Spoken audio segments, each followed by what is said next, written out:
हाय दोस्तों, आदाब, नमस्कार, सत श्री अकाल। मुझे उम्मीद है कि आप लोग चुस्त दुरुस्त और मस्त होंगे। जैसा कि आप सभी को पता होगा कि हमारा ये जो चैनल है, ये नवोदय प्रिपरेशन से संबंधित है और हम आप सभी लोगों के लिए हर दिन वीडियो लाते रहते हैं, जो कि समय 3 बजे यानी कि शाम 3 बजे से ये वीडियो हमारा अपलोड होता है। लेकिन प्रतिशत में देखेंगे, ये जो 5वां टाइप है, ये आपका किस तरह का सवाल लेकर आया है। तो इसमें आप देखेंगे कि जैसे कह रहा है कि एक गांव में 30% लोग शिक्षित हैं, ठीक है ना।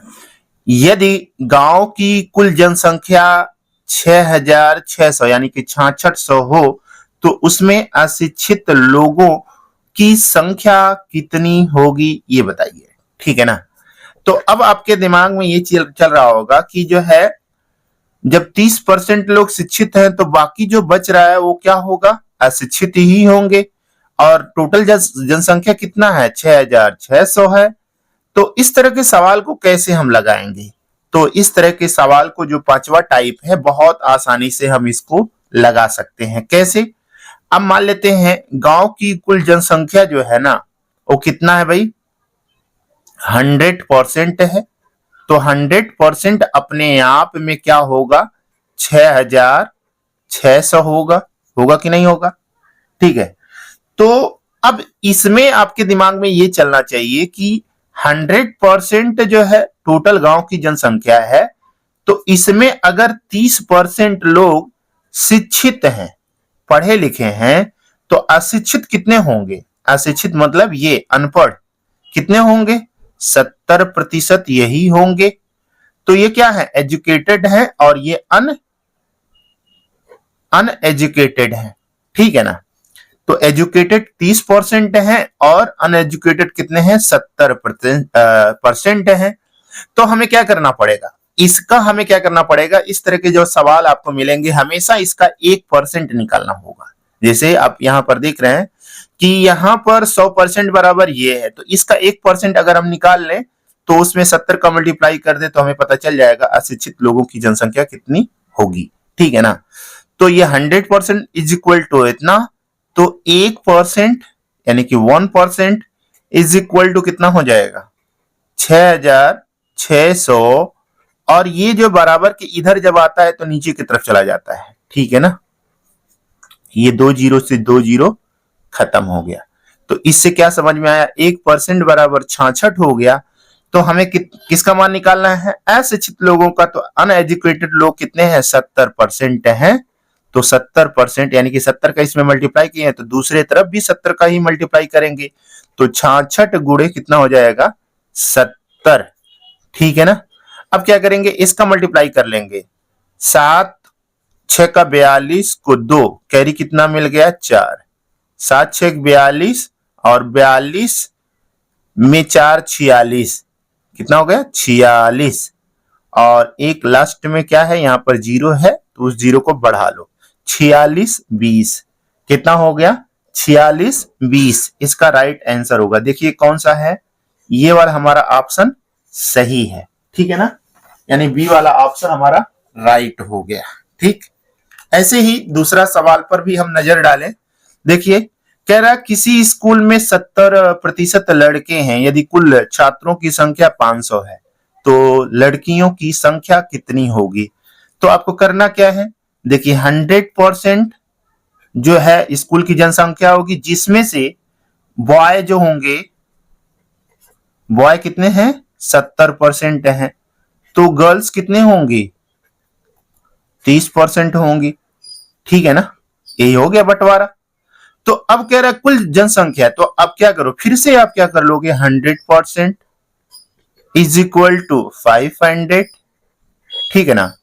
अब 1%, तो 1%, अब ये नीचे की तरफ जाएगा तो ये 2 जीरो खत्म हो जाएगा, तो बचेगा क्या, 1% बराबर 5।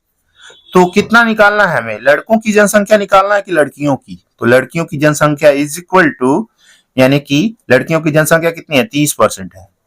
तो 30% इज इक्वल टू 5 गुणे 30 कर लीजिए, ठीक है ना। जिस तरह से 1% में 30 का गुणा हुआ, तो इधर भी 30 का गुणा होगा, 5 तिया 15, कितना हो जाएगा, 150।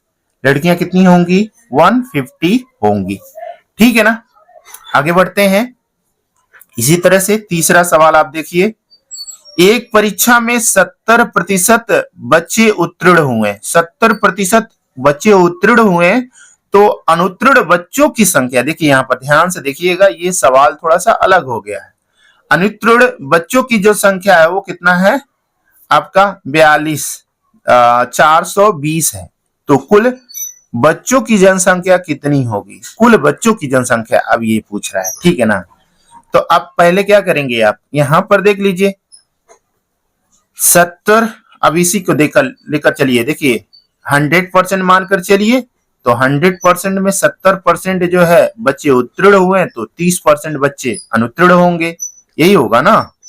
लेकिन यहां पर इस बार ये 70% दिया हुआ है, सॉरी 30% दिया हुआ, अनुत्तीर्ण बच्चों की संख्या ये है, तो अनुत्तीर्ण यानी कि 30% इज इक्वल टू 420। तो 1% आप इसका निकाल लीजिए, 1% इज इक्वल टू, तो ये आप देखेंगे इधर 420 भागा कितना हो जाएगा 30, तो ये 0 से 0 कैंसिल हो गया, 3 एक कम 3, 3 एक कम 3 और 3 चौक को 12, 14 तो यहाँ 42 होता ही है। तो 1% बराबर कितना आया गया, 1%, देखिए इधर 1% बराबर आ गया 14। तो हमें कितना परसेंट निकालना है भाई, कुल बच्चों की जनसंख्या निकालनी है। तो भैया कुल कितना होगा, कुल अपने आप में 100% होता ही है, तो इधर जब 100% आप करेंगे तो इधर भी 100% करना पड़ेगा, तो जब 100 का गुणा करोगे तो 1400 हो जाएगा। तो कुल बच्चों की जनसंख्या कितनी होगी भाई, 1400 बच्चे होंगे, ठीक है ना। अगला सवाल देखिए, चौथा सवाल, एक टोकरी में 15% सेब खराब है, यदि सही सेब 170 हो तो खराब सेबों की खराब सेब कितने होंगे, ठीक है। तो अब देखिए यहां पर ध्यान, एक टोकरी में 10% सेब खराब है, सही सेब, तो अब आप देखिए 100%, 15% सेब खराब है, और कितने परसेंट सही होंगे भाई, 85% सेब सही होंगे, ठीक है ना। 15% अगर सेब खराब है तो भाई 85% तो सही होंगे ना।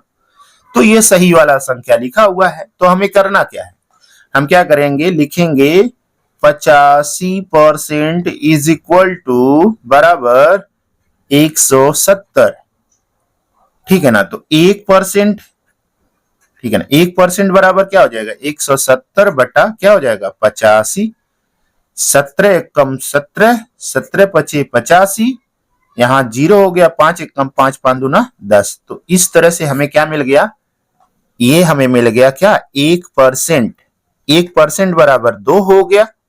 तो हमें कितना निकालना है बताइए जल्दी से, हमें निकालना है कि तो खराब सेब कितने होंगे, तो खराब यानी कि 15% गुणा कर लीजिए भैया, इसमें 15% इज इक्वल टू, तो इधर भी 15 का गुणा होगा, तो 15 दूना कितना हो जाएगा 30, कितने सेब खराब होंगे, 30 सेब क्या होंगे खराब होंगे। वीडियो आप सभी लोगों को कैसा लगा, मुझे उम्मीद है कि आप लोगों को वीडियो बहुत अच्छे से समझ में आ गया होगा। ये टाइप कौन सा था, टाइप 5वां था, जिसमें आप लोगों को हम यहाँ पे कितने सवाल बताए हैं, 4 सवाल बताए हैं। ऐसे करके आपके बहुत सारे सवाल आपके एग्जाम में पूछे जाते हैं। मुझे उम्मीद है कि आप लोगों को ये सवाल बहुत अच्छे से समझ में आ गए होंगे। Thank you so much, bye bye.